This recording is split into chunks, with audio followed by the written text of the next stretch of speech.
Aleluias. Jó 42, versículo 1 ao 6. Se puder projetar aí. Do 1 ao 6. Então respondeu Jó ao Senhor: bem sei eu que tudo podes, e que nenhum dos teus propósitos pode ser impedido. Quem é este que sem conhecimento obscurece o conselho? Por isso falei do que não entendia, coisas que para mim eram demasiado maravilhosas e que eu não conhecia.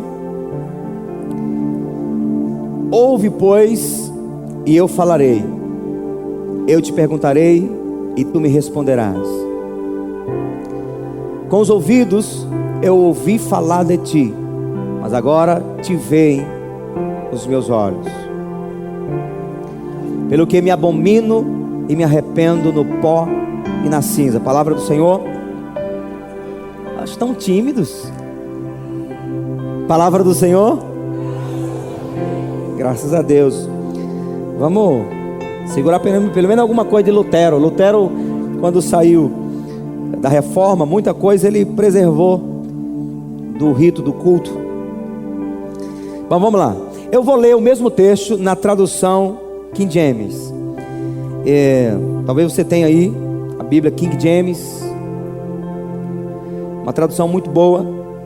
Essa tradução ela veio do grego diretamente para o inglês. E você sabe que a tradução do inglês para o português é muito mais fácil de preservar o original do que trazendo do latim, correto? Então, vamos ver aqui o que a tradução nos diz. Então Jó abre seu coração diante de Deus e declara: sei que podes realizar tudo quanto desejares. Absolutamente nenhuma das tuas ideias e vontades serão frustradas. Tu questionaste: quem é este que sem conhecimento obscurece o meu conselho? De fato falei do que não entendia. Abordei assuntos sobremodo complexos sem a devida sabedoria. Tu ordenaste: agora pois ouve-me e eu falarei. Eu te questionarei e tu me responderás. De fato, meus ouvidos já tinham ouvido a teu respeito. Contudo, agora os meus olhos te contemplam ou te contemplaram. Por essa razão, menosprezo a mim mesmo e me arrependo sinceramente no pó e na cinza. Um texto tremendo, porque esse texto fala de uma conclusão de uma fase de vida de Jó. Jó é aquele homem que, quando nós queremos aconselhar pessoas que passam por dificuldades, nos fazemos lembrar dele. Jó tem uma vida difícil, e essa vida difícil é praticamente o resultado de ser muito fiel a Deus. No capítulo 1 de Jó, versículo 1, a Bíblia diz que havia um homem de Ur, cujo nome era Jó. Ele tinha 4 características. Ele era sincero, temente a Deus, se desviava do mal e justo. É isso? Será que estou esquecendo de uma das características? Vamos lá, Jó 1, né? Ele era homem íntegro, isso, reto, temia Deus e se desviava do mal. Tudo que um bom crente precisa ser. Se nós conseguirmos colocar isso em prática, não apenas porque somos religiosos, mas partindo do pressuposto de que somos nascidos de novo, e isso não é algo que fazemos por peleja, mas naturalmente flui a partir de nós, então nós somos e seremos os melhores crentes dessa terra. Quando olhamos para o fariseu que dizia: jejum 2 vezes por semana, dou dízimo de tudo quanto tenho. Não sou como os demais hipócritas e pecadores e adúlteros. Ou seja, não era hipócrita, falava a verdade, não era adúltero, jejuava, mortificava a sua natureza e ainda era dizimista fiel. Tudo que um pastor precisa numa igreja é de crente assim. Mas se isso parte de uma religiosidade, não vale nada. São obras mortas. Isso deve acontecer e muito mais, mas partindo do novo nascimento, partindo do fruto incorruptível de Deus dentro de nós, uma vez que entregamos a vida para Jesus. Se você nasceu de novo, tem o fruto do Espírito, essas coisas devem te puxar para a realidade. Se você é alguém que peleja muito para ser fiel a Deus, que luta muito para conseguir ser crente de verdade, veja se você não está equivocado no seu entendimento. Nós devemos orar, devemos jejuar, devemos nos esforçar para sermos santos, não com o capricho da carne, mas porque flui dentro de nós um desejo por ser, e flui a partir de dentro uma capacidade para ser. Amém? Então não deveria ser assim: eu faço para ter a correspondência de Deus. Não, Deus fez e eu correspondo por uma inclinação natural. Eu não me santifico para me salvar, me santifico por ser salvo, e essa semente de salvação dentro de mim me capacita a viver como Cristo. Amém?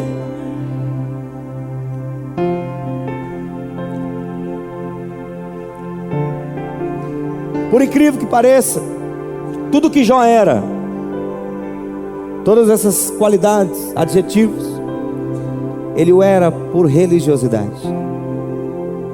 E aí eu quero pontuar algumas coisas desse texto que nós lemos aqui. Primeira coisa que nós aprendemos com esse texto é que quando conhecemos a Deus de fato e de verdade,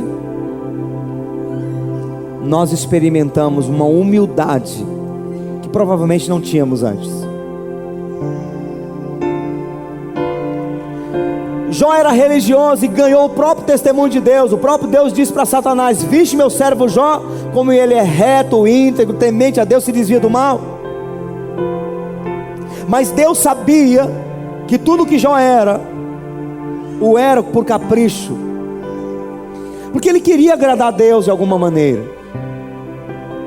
Mas quando Jó conhece Deus de fato e de verdade, quando Jó experimenta Deus de fato e de verdade, ele que era o homem que ensinava, ele que era o homem que olhava para a sociedade e dizia: olhem para mim, aprendam comigo. Ele que era um homem que desfrutava de todos os dias, sabe, do orgulho de poder fazer sacrifício pelos filhos. E ele se achava tão, não é que se achava, mas ele tinha uma prática tão firme, tão caprichosa, que ele fazia sacrifício pelos filhos no final de cada dia, dizendo: porventura tenho pecado. Os filhos não chegavam a dizer: pai, faça um sacrifício por mim porque eu pequei. Não, porventura eles tenham pecado, então vou garantir que o sacrifício cubra a vida deles. Tudo isso fazia com que Jó assumisse uma postura religiosa tão alta, tão acima da média, que quando os amigos dele veio e começou a questionar algumas coisas, ele tanto confrontava os amigos quanto confrontava a Deus. A Bíblia diz que ele não atribuiu a Deus falta alguma, ele não pecou contra Deus, mas ele argumentou algumas coisas. Por isso que no texto diz: quem é este que sem conhecimento questiona algumas coisas, cobrindo o meu conselho, a minha realidade? Quem é este que consegue me apresentar de uma maneira que nem ele mesmo conhece? Esse é o problema, por exemplo, da teologia. Não da teologia, mas de alguns que estudam teologia. Eles passam a ter uma visão de Deus de tal maneira que o próprio Deus não consegue se apresentar para eles de outra maneira. É assim. É por isso que algumas igrejas que assumiram uma maneira de acreditar em Deus, o Espírito Santo quer fazer alguma coisa, quer fazer outra, eles não deixam. Não, nós aprendemos que Deus é assim, Deus só age dessa maneira, e se o Espírito Santo quiser que Ele faça em outro lugar de outra maneira. Aqui não, aqui é como nós enxergamos, aqui é como nós determinamos. E o Espírito Santo quer tocar alguma pessoa, quer fazer algo diferente. Tem igrejas que, se as pessoas começarem a chorar, elas serão reclamadas. Pare de chorar, você está na igreja. Aqui não é lugar de choro, aqui é lugar de alegria. Nós vivemos essa realidade em outro lugar. O pastor chegava na nossa casa criticando os irmãos A, B e C porque choravam. A irmã não para de chorar no culto, aquilo é um escândalo. O que as pessoas vão pensar? Quer dizer, Deus não pode tocar os corações, Deus não pode ministrar as pessoas, elas não podem se entregar às emoções diante de Deus. Porque Deus não age assim. Então Deus diz para Jó: quem é esse que sem conhecimento revela quem eu sou e encobre o meu conselho?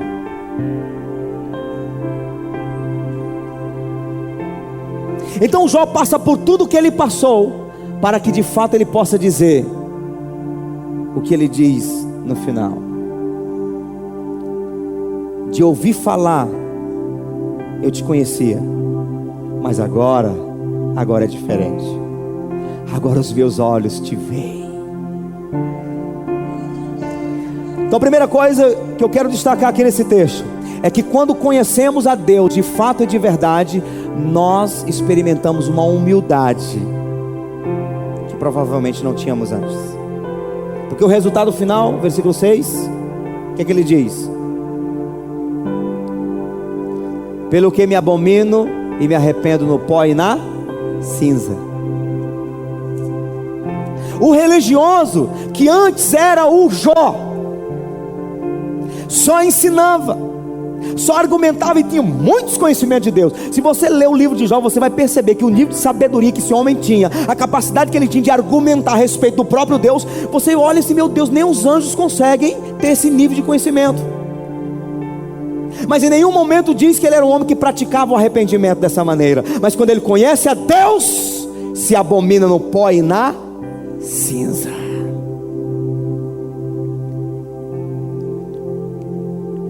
Um dos sinais que demonstram que você e eu conhecemos a Deus é o nível de humildade com que nós nos comportamos diante dele e diante das pessoas.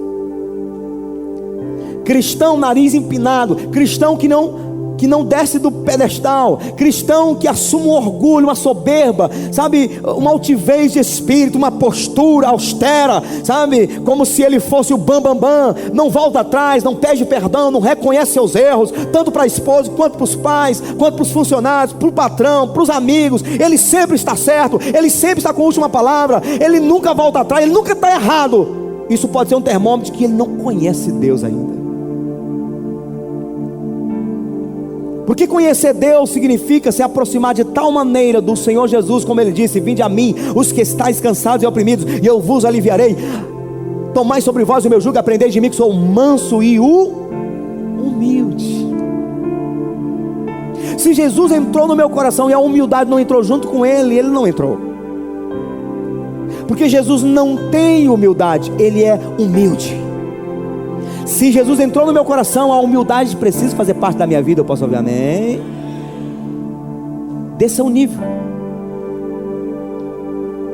Aliás, quando Jesus vai dizer assim, ó: o Espírito do Senhor está sobre mim, me ungiu para evangelizar os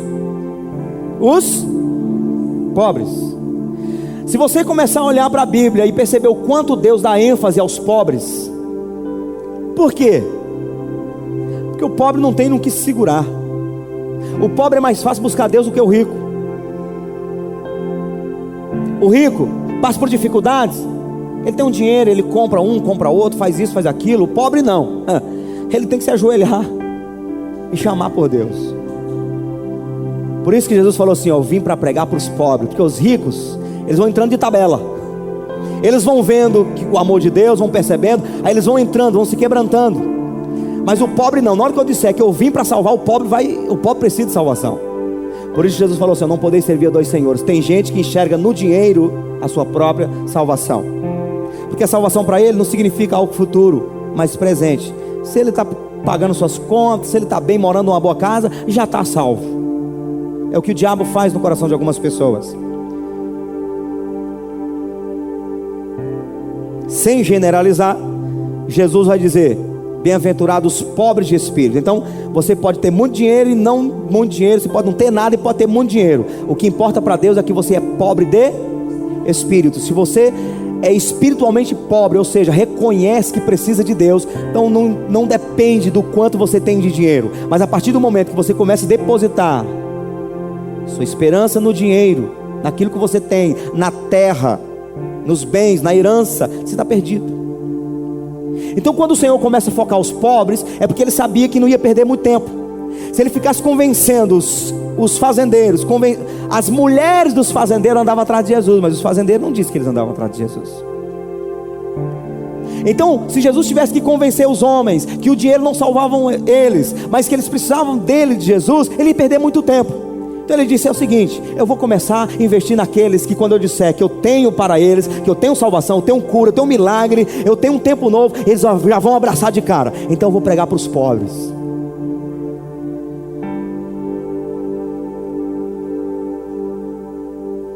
E você pode ter muito dinheiro e não ser rico para Deus, porque o rico que a Bíblia se refere é aqueles que depositam a esperança no dinheiro.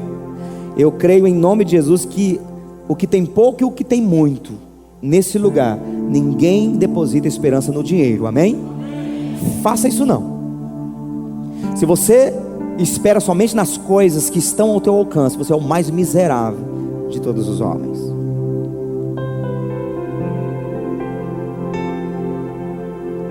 Porque o Senhor sempre vai conviver com os contritos de coração, com os humildes de espírito. Vê uma pessoa orgulhosa.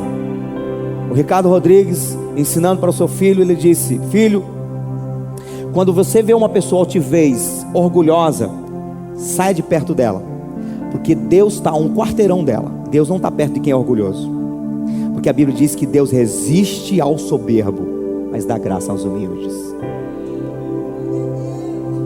Nessa noite, Deus vai levantar aqueles que têm complexo de inferioridade, vai colocar você no equilíbrio, e Deus vai puxar aqueles que já se sentiam lá nas nuvens.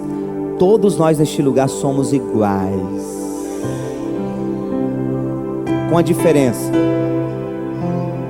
o que tem pouco, olha para o que tem muito e se inspire. Deus vai fazer na minha vida também. Aleluia. O que tem muito, olha para o pobre e diz: Senhor, me dá essa humildade. Se for o caso, me traga de volta para que eu possa me manter no equilíbrio. E no que couber,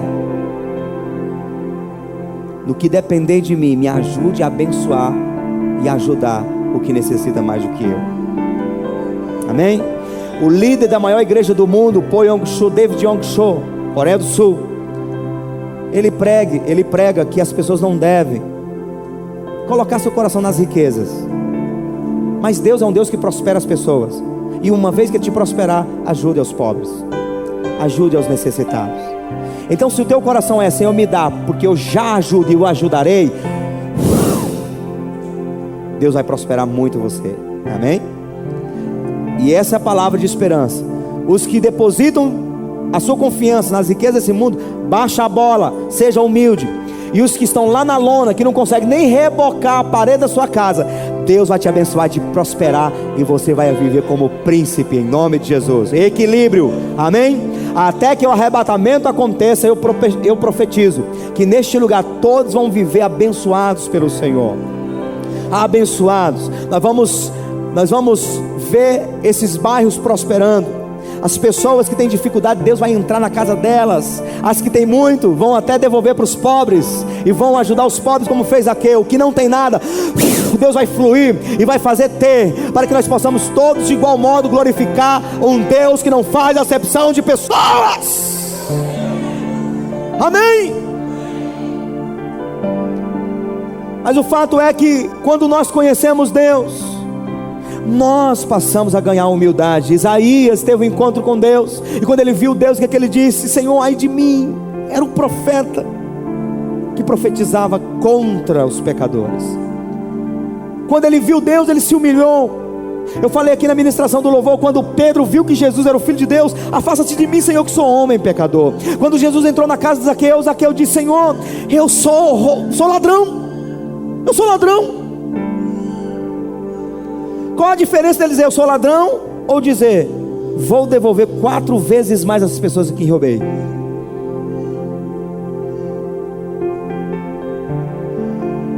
O encontro com Deus nos levará a nos humilhar e nos mantermos humildes diante do Senhor.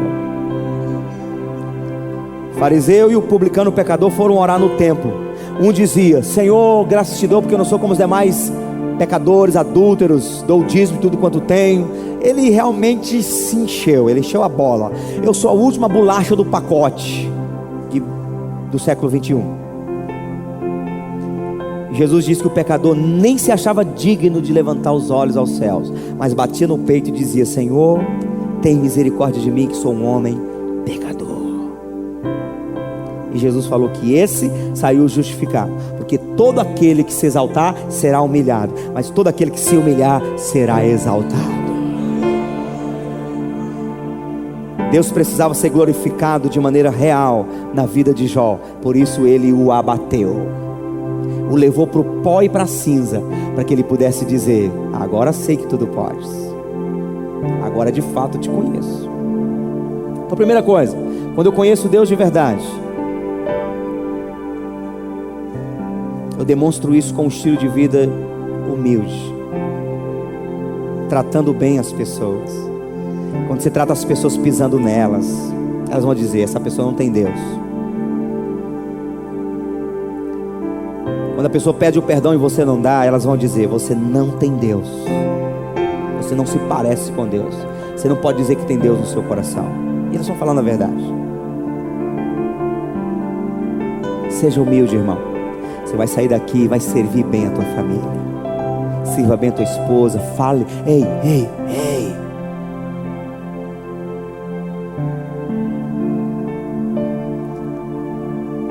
Você trata bem ao vizinho, trata bem as pessoas de fora, que não vão provavelmente no seu velório.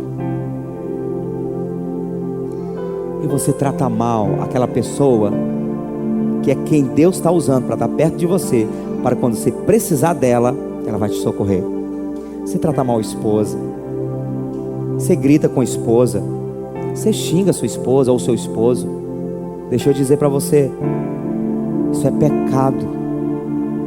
Você não santifica o nome do Senhor quando você trata mal a sua esposa, seus filhos. Sabe qual tem sido o meu exercício pastoral? Dar atenção para os meus filhos e conversar com eles igual eu faço com qualquer filho de outra pessoa aqui. Porque a nossa tendência é: vem o filho do outro, fala com a gente, tudo bem, não. O conselho que a gente dá é ponderado. Aí vem o filho: o que foi? Tá! A gente precisa respeitar os filhos, para que eles possam sentir que a gente tem Deus no coração.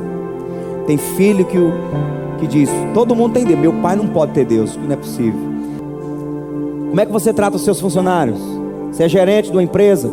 Você é diretor? Como é que você trata? Ah, pastor, se a gente não tratar com firmeza, funcionário pisa na gente. Ei, ei. Paulo diz que devemos tratar os funcionários, os escravos da época,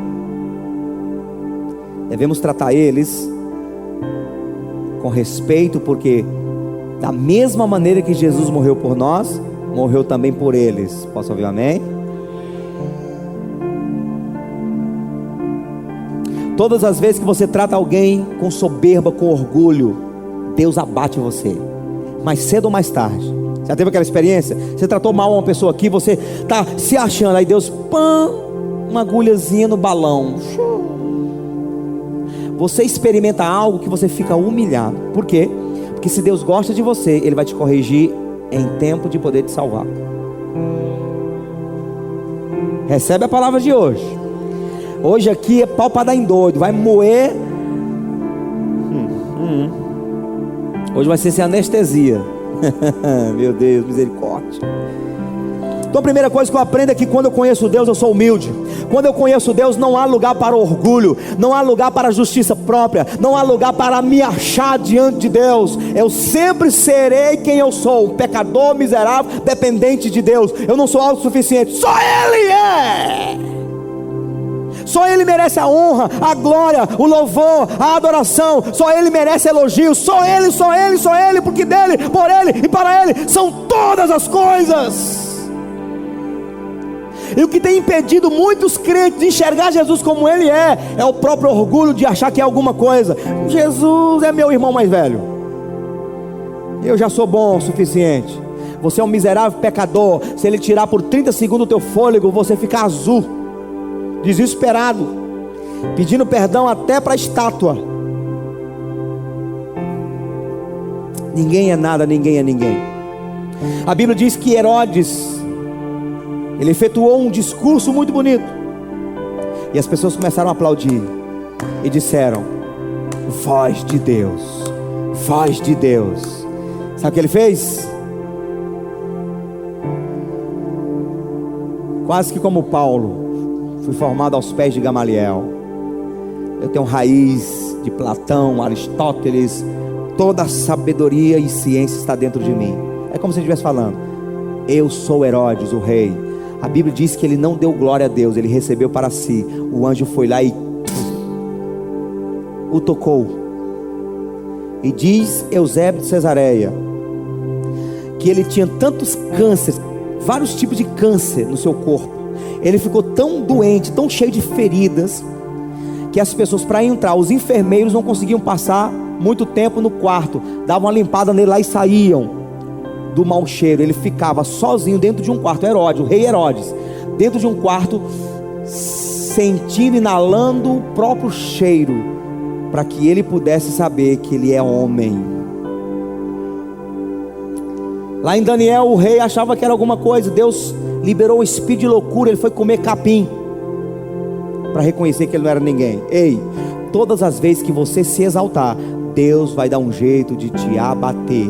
E glorifique a Ele, porque a Bíblia diz que Ele corrige os filhos a quem ama. E às vezes eu questiono: Deus, por que às vezes eu prego tão duro? Por que às vezes tem que vir essas palavras? E Deus me conforta dizendo: eu escolhi os fracos para confundir os fortes. Eu tirei você lá da roça, lá do interior. Aprendi a ler na Bíblia. Eu vim estudar depois que eu me converti. Não sabia falar. Uma vez minha esposa, nós estávamos em Taueiras, a banda tinha gravado um CD, onde chegava era no rádio, fazendo aquela entrevista e tudo e tal.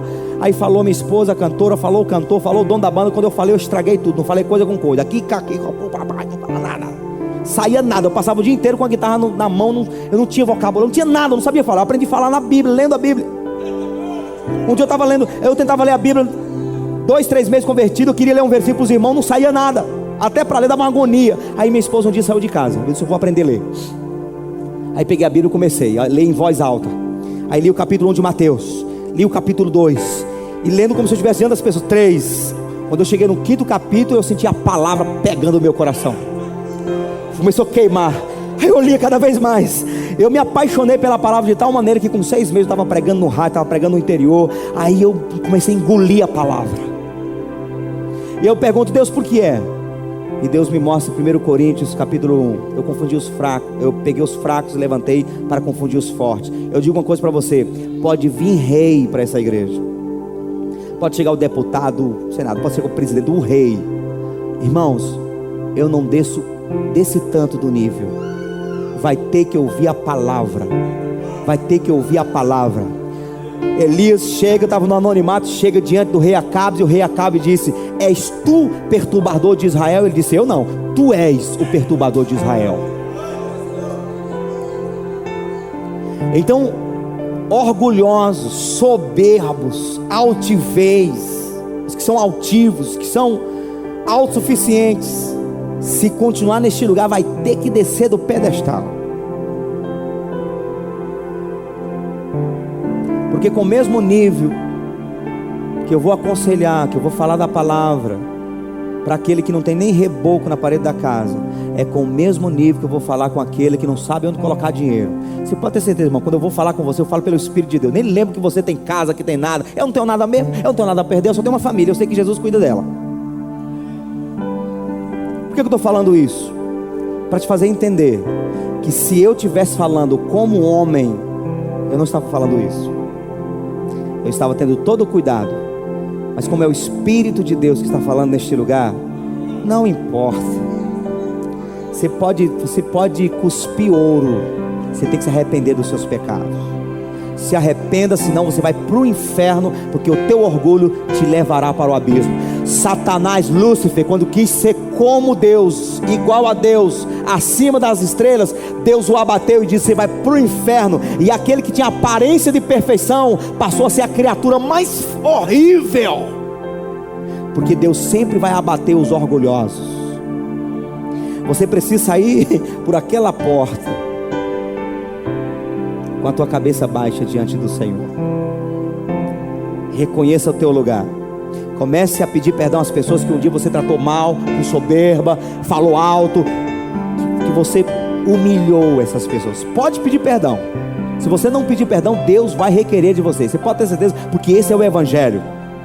Esse é o Evangelho da reconciliação. Alguém com quem você falou se sentiu humilhada, ainda que você falou a verdade, mas a maneira como você falou foi equivocada. Vá lá e peça: olha, eu falei a verdade, mas me perdoe pela maneira como eu falei. Porque a Bíblia diz, oh meu Deus, por que eu estou parando nesse ponto? Eu só sei que ele está falando com alguém aqui. A Bíblia diz que assim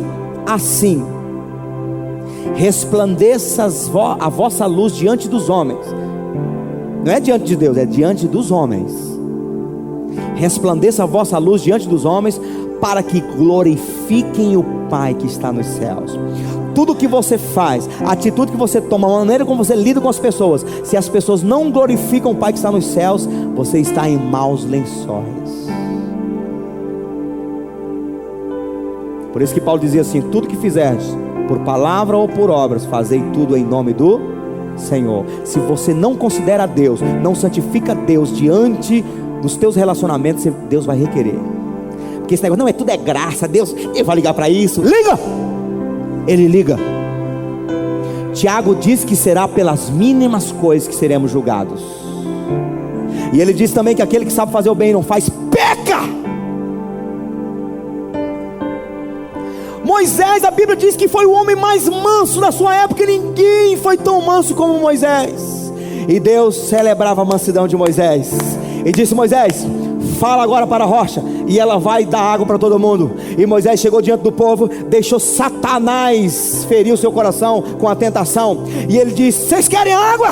Vocês querem água? Ao invés de ele falar: rocha, dá água para o povo, ele bateu na rocha: toma água para todo mundo, toma aí água, seu bando de incrédulos. Deus chamou Moisés: vem cá, Moisés, dá uma olhada para a terra prometida. Moisés olhou: Deus, que tremendo, que lindo, como eu esperei por esse dia.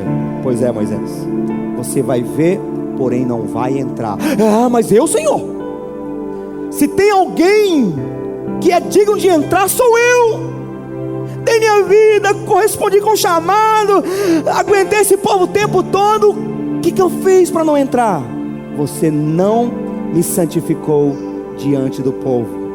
A hora que você deveria ter falado para a rocha, você gritou e bateu na rocha. Assim resplandeça a vossa luz diante dos homens, para que glorifiquem o vosso Pai que está nos céus. Os nossos relacionamentos, a maneira como lidamos com as pessoas, refletem o nosso relacionamento com Deus.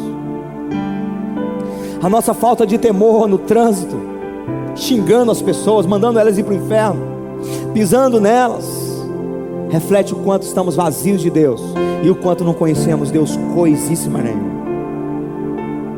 Porque eu te conheci, Senhor, agora me abomino no pó e na cinza. Eu sei o meu lugar. Que essa igreja seja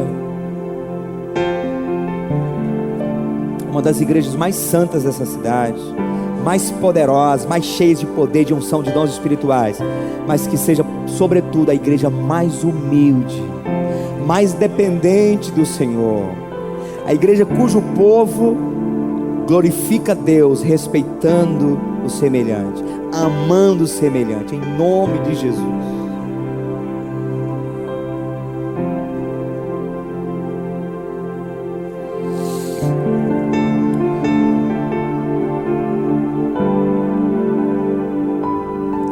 A segunda coisa que eu aprendo nesse texto é que Jó conheceu a Deus na adversidade.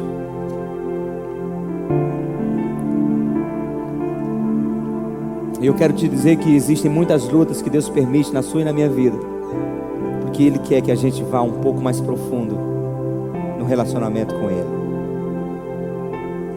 A luta que você está passando, a dificuldade que você de repente esteja experimentando, Deus não tem um propósito de punir você, castigar você, abater você. Ele tem um propósito de trazer você mais para perto dele.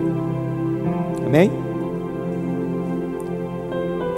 A luta que está te levando a xingar Deus, a reclamar de Deus, você está vendo da maneira equivocada. Deus leva o povo para o deserto. Ele diz assim, ó, trouxe vocês para o deserto, abati, deixei passar fome, necessidade, para saber o que tinha no coração e prepará-los para a terra prometida, para que uma vez entrando na terra, vocês não dissessem, entramos com a força do nosso braço. Deus só queria trazer humildade para o povo, queria trazer dependência, que o povo realmente pudesse ter um coração. Foi Deus que nos colocou neste lugar. Mas o povo fazia, sabe o que? Reclamava, brigava, fizeram um Deus bezerro de ouro para transformar no seu próprio Deus, jogaram pedra em Moisés. O povo não entendeu. Sabe quem entendeu? Josué e Caleb. Eles entraram na terra prometida. O povo, a terra engoliu. Vamos aprender a partir de hoje. Você hoje vai sair daqui e vai fazer uma lista.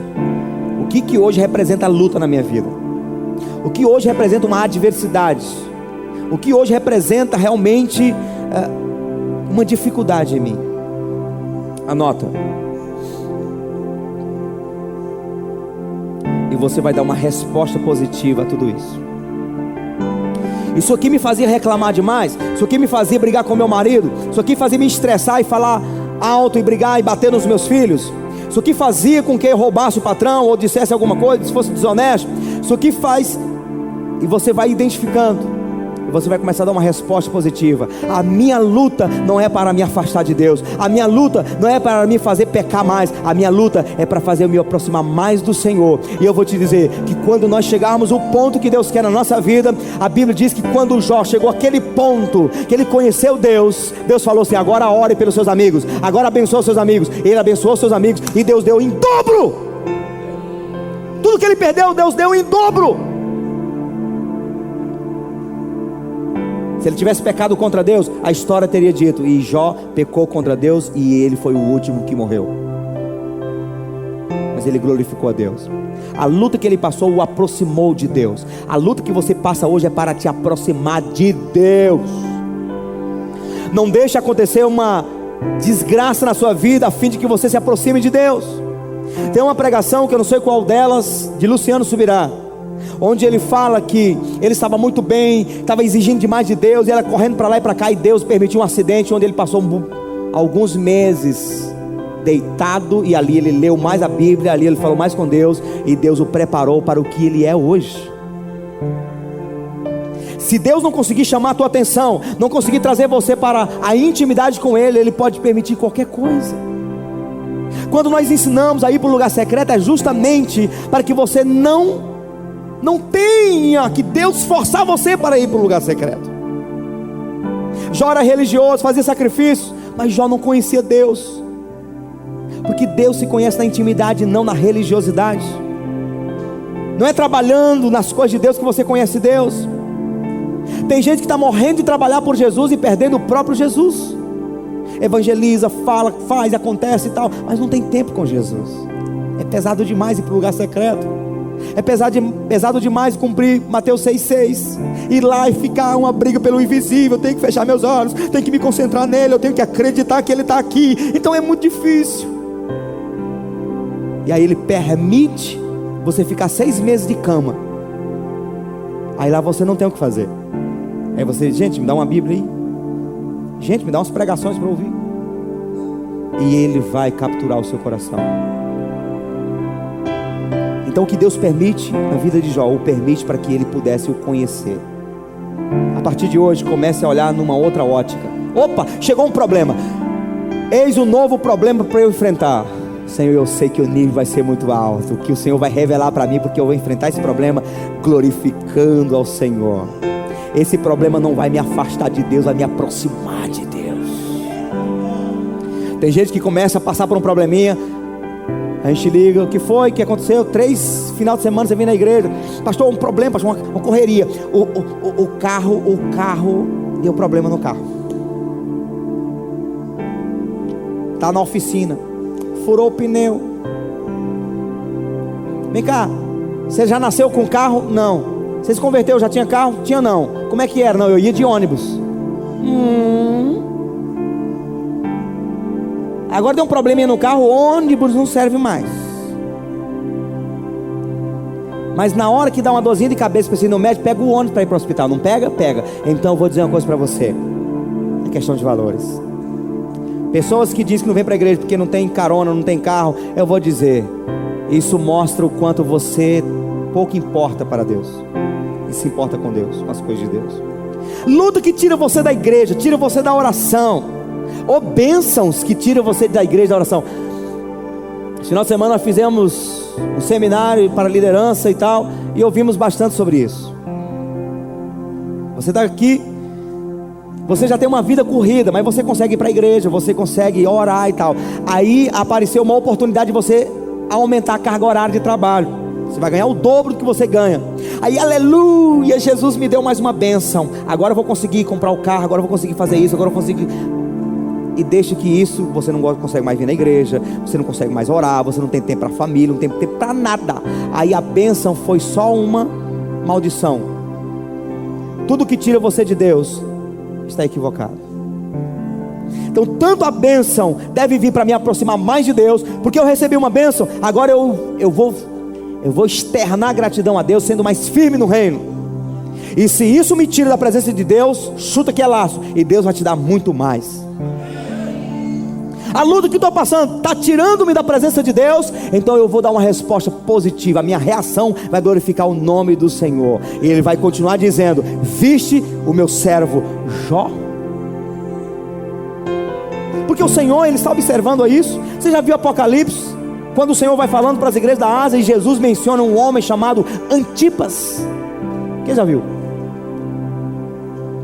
Como nos dias de Antipas, minha fiel testemunha. Meu Deus. A mesma coisa que Deus disse para Satanás: viste meu servo Jó, ele é fiel. Jesus fala: Antipas não me negou. Eu estou observando. Porque no capítulo 106 de Salmos, 101 versículo 6, se eu não me engano, deixa eu ver se é Salmo 101, 6.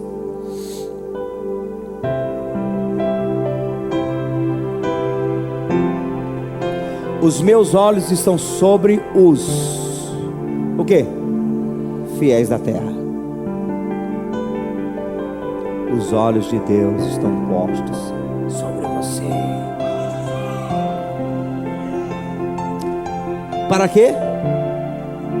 Para que habitem comigo.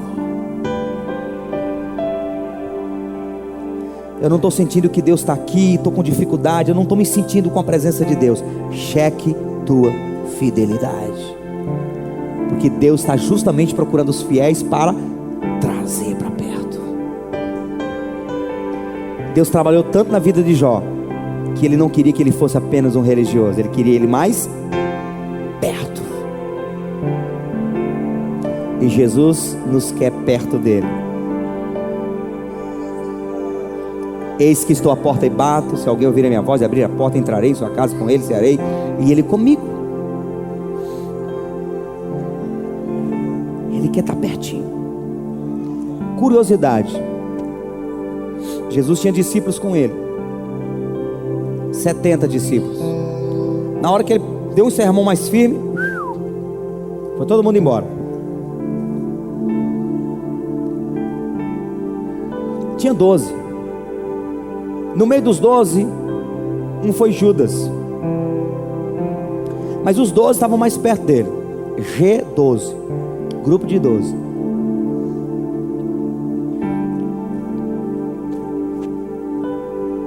Dos 12 tinha 3, G3, grupo de 3. Qual é o melhor grupo? O melhor mesmo é o G1, não é não? Não, é G2. 3. Jesus foi curar a paralítica de Jairo, a filha de Jairo que foi ressuscitar. Ele não permitiu os outros entrar, só os 3. Ele foi para o Monte das Oliveiras. Vocês ficam aí, vem só os 3, Pedro, Tiago e João, os 3. Só que a Bíblia diz que tinha um que estava mais perto. O nome dele era João. E ele estava tão perto que a Bíblia diz que ele recostava a cabeça no peito de Jesus. Por que Jesus permitia ele tão perto? Porque ele conhecia o coração dele. Vou te dizer, quando os soldados vieram pegar Jesus, os discípulos todos vazaram. Pedro, que era um dos 3, ficou de longe olhando, acompanhando. Mas sabe quem estava juntinho? João. Quando Jesus estava na cruz, sabe quem estava consolando o choro da mãe de Jesus? João. Capítulo 18 de João. A Bíblia diz que Jesus na cruz olha para João e diz: filho, eis aí tua mãe. Mãe, eis aí o teu filho. Ele entregou a sua própria mãe na mão do fiel. Sabe qual foi a promessa? Jesus já ressuscitado, dá instrução para os discípulos: diz, Pedro, quando tu era menino, tu andava como menino, mas quando ficar adulto, você vai ser levado. Dando a entender do tipo de morte que ele iria ser martirizado. Pedro foi crucificado de cabeça para baixo. Quem conhece a história? Aí Pedro disse: e esse aqui? Jesus falou: não, isso aí não vai morrer não, até que eu volte. Os fiéis são privilegiados, nem morre.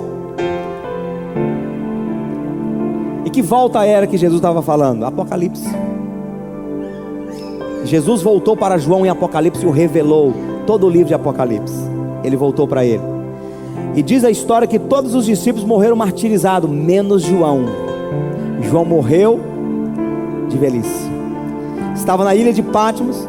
Por que ele estava na ilha de Patmos? Segundo Eusébio de Cesareia. Quem ficou com aquele livro, História Eclesiástica, um amarelinho? Naquele dia que eu estava aqui, não é? Black Friday, como é que é?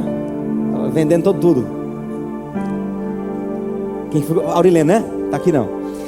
Naquele livro você vai ver, não só ele, também outros escritores falaram, mas Eusébio de Cesareia, ele falou com mais precisão. Por que João estava na ilha de Patmos? Porque o imperador mandou matar João e não conseguiu matar. Como foi isso? Ele matava os cristãos colocando uma caldeira de óleo fervente. Colocava vivo, ele se tremia lá e morria. Aí tirava fora o bichinho todo duro. Colocaram o apóstolo João na caldeira de óleo fervente. Quando foram tirar achando que estava morto, não tinha uma lesão no corpo dele, estava vivinho da silva. E o imperador, ele respeitou isso e disse: ele vai ficar junto com os prisioneiros da ilha. Lá tinha feras, lá tinha tudo que você pensar. Os que não morriam de fome, morriam com os leões. João passa o período necessário lá. Além dele não ser tocado pelas feras, ele recebe a revelação do Apocalipse. Diz a história que quando ele termina, ele volta e pastoreia a igreja de Éfeso. E a história diz que ele estava bem velhinho, já de bengala, e ele não tinha mais condições de pregar. Sabe esses pulos que a gente dá aqui? Ele não fazia mais. Então ele ia com a bengala, e o único sermão dele no púlpito era: amai-vos uns aos outros como o Senhor nos amou. Ele voltava e sentava porque ele não tinha mais condições. Ele cuidou de Maria, mãe de Jesus, até ela partir. Cuidou mesmo como um filho cuida de uma mãe. Porque o Senhor tem os fiéis perto dele. A bênção da fidelidade é muito mais profunda do que você e eu podemos imaginar.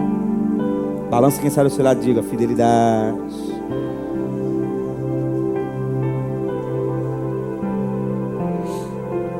Então na luta, Deus espera que você seja mais fiel. Na verdade, a luta, a dificuldade é uma oportunidade de você mostrar o quanto você é fiel a Deus, amém? Aquele que põe a mão no arado e olha para trás não é digno de mim. Seja fiel, continue firme com o Senhor, independente das circunstâncias e apesar das circunstâncias. Eu sei que já terminei o meu tempo de pregar. Nós vamos orar porque chegou a hora de orar. Eu não sei se Deus vai me mandar pregar essa palavra de novo, para pregar completa e tal, mas eu quero só te mencionar os 2 pontos que eu queria falar aqui. A terceira coisa que eu aprendo com Jó, com esse texto, é que ele conhece Deus de uma tal maneira que ele passa a destacar um dos atributos exclusivos de Deus, chamado onipotência. Diga comigo: onipotência. Quando ele passou por tudo o que passou, conheceu Deus na íntegra, vendo Deus como Ele é, ele disse: eu não tenho como falar outra palavra a não ser: bem sei que tudo podes, Tu és todo poderoso, não há nada que seja difícil para o Senhor.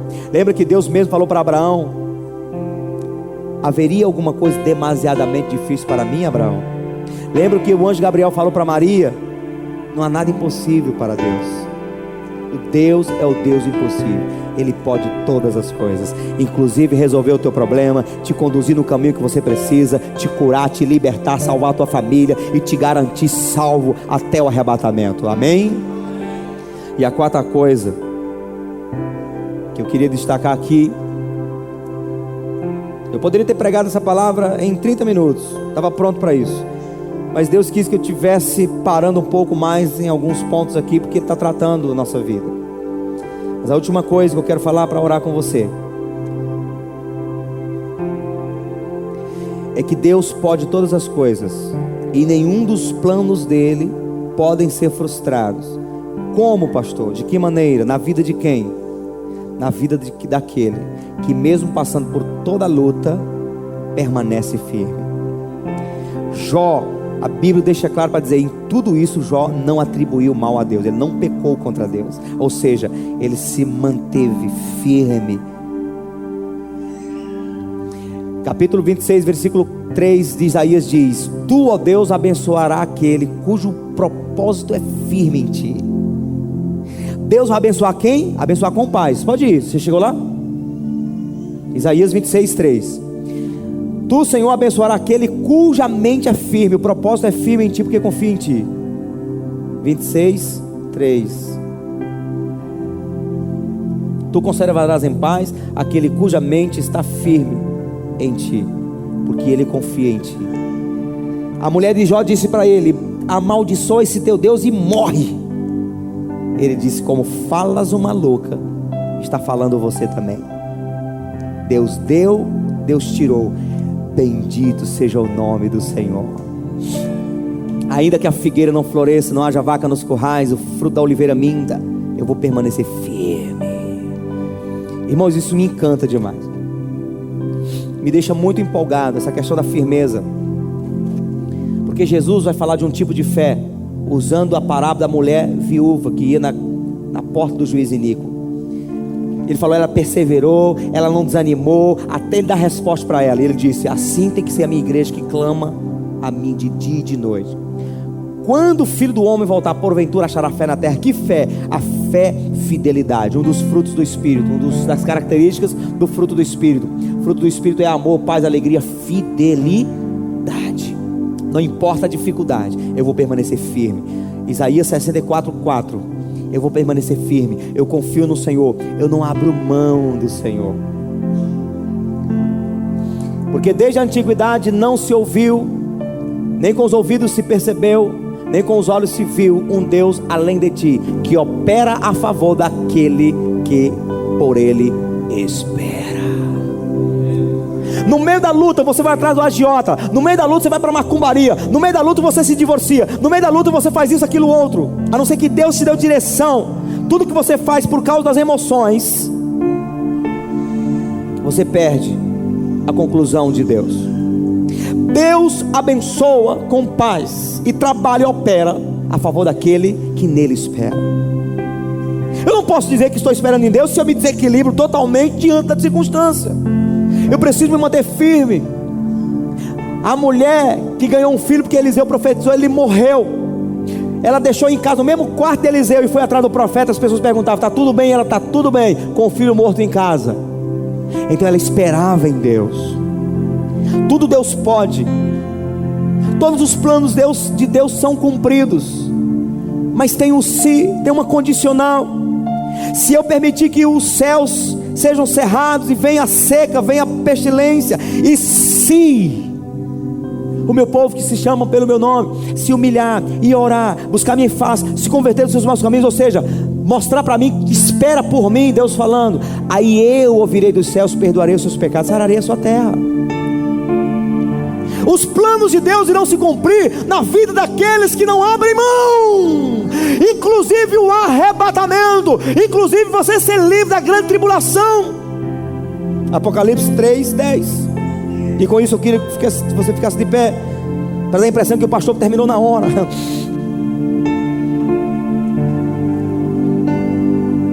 Apocalipse 3:10 diz o que?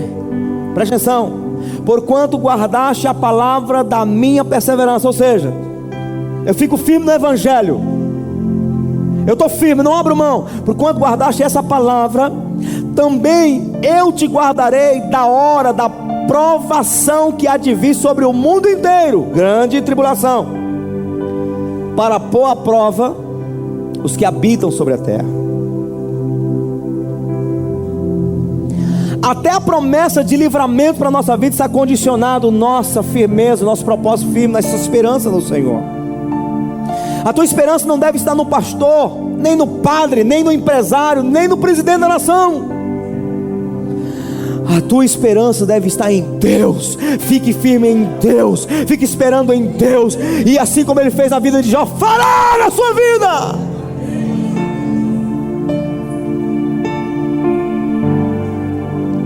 Seja humilde, seja dependente, se aproxime do Senhor no meio da luta, da dificuldade.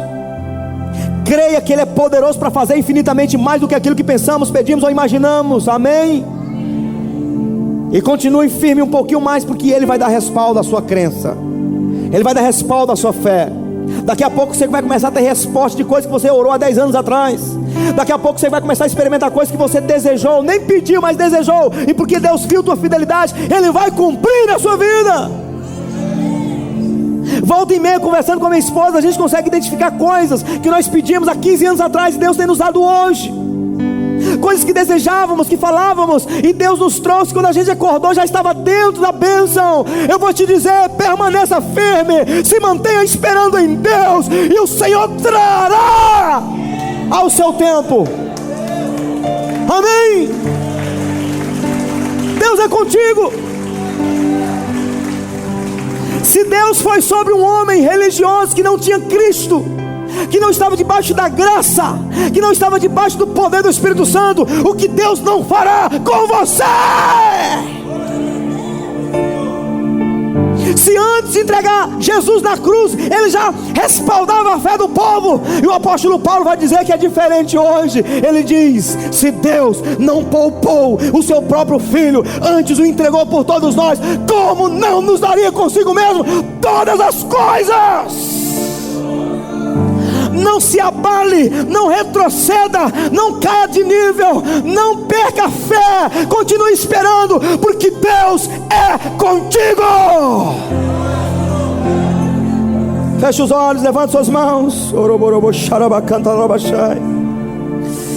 Oh Jesus, nós cremos em Ti, Senhor. Lindo és. Aleluias, aleluias. Olhe para esse Deus que tudo pode. Olha para esse Deus que tudo pode, que é poderoso para fazer infinitamente mais do que você pensa. E diante desse momento que Deus está perto, é hora de você clamar, é hora de você colocar a tua vida. Em algumas palavras eu gostaria que você realmente colocasse a tua vida diante de Deus. Se você tem agido orgulhosamente, peça perdão para Ele. Diga para Ele que você hoje se abomina no pó e na cinza. Diga para Ele que você hoje está pronto a andar em humildade, em dependência com Ele.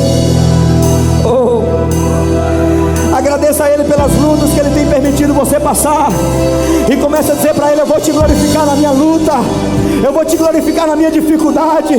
Se eu estou passando por um problema no meu casamento, Deus, eu vou te glorificar ainda. Eu vou testemunhar, porque assim como o Senhor foi com Jó, eu sei que o Senhor é comigo.